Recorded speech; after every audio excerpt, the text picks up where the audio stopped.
Thank you, Chairman Graham. Secretary, good to see you again. It's been an hour or so.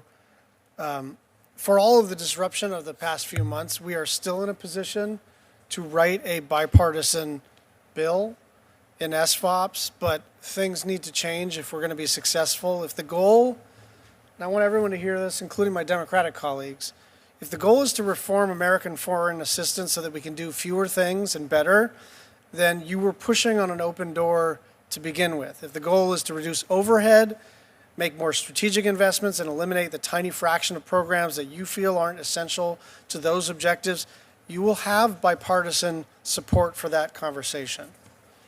Making reforms to be smarter and more strategic with our investments while also preserving the things that were already working, PEPFAR, FMF, life-saving aid, disaster response, is still possible. And Mr. Secretary, I think you know I'm sincere in wanting to work with you to enact a bill that does just that. But we also have to have an honest conversation about what has been happening. And I want to address a few claims this morning. You said that PEPFAR is 85% functional. You've actually cut it to 70%, and by law, you are required to spend the remainder. You have said repeatedly that only 12% of assistance reaches local populations, quoting Samantha Power from a previous report.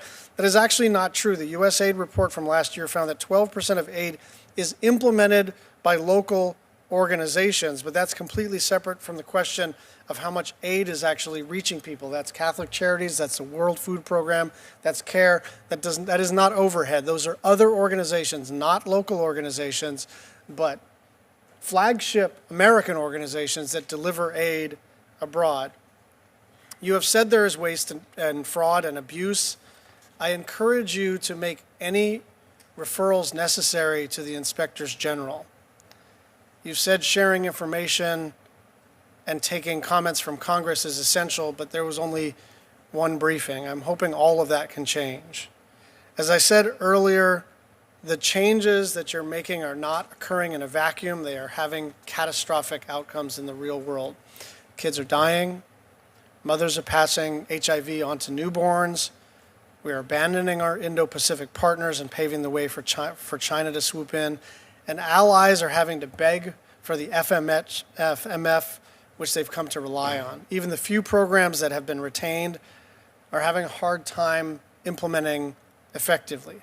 Fighting HIV/AIDS, helping partners defend themselves, respond to disasters, that is not woke or leftist or radical. It is a foundation of American foreign policy, and they are all under threat.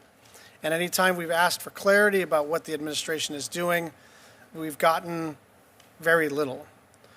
The programs that you've repeatedly pointed to as wasteful make up less than 0.5% of the total SFOP's budget. So we're talking about less than 0.5% of less than 0.5% of American discretionary spending. And if the deal was to immediately take all of those offending programs, eliminate them, and enact them, you would be pushing on an open door.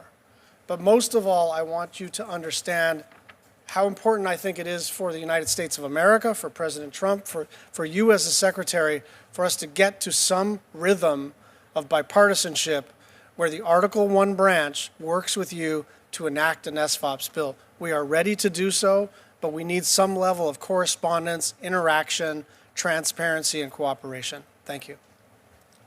Secretary Rubio.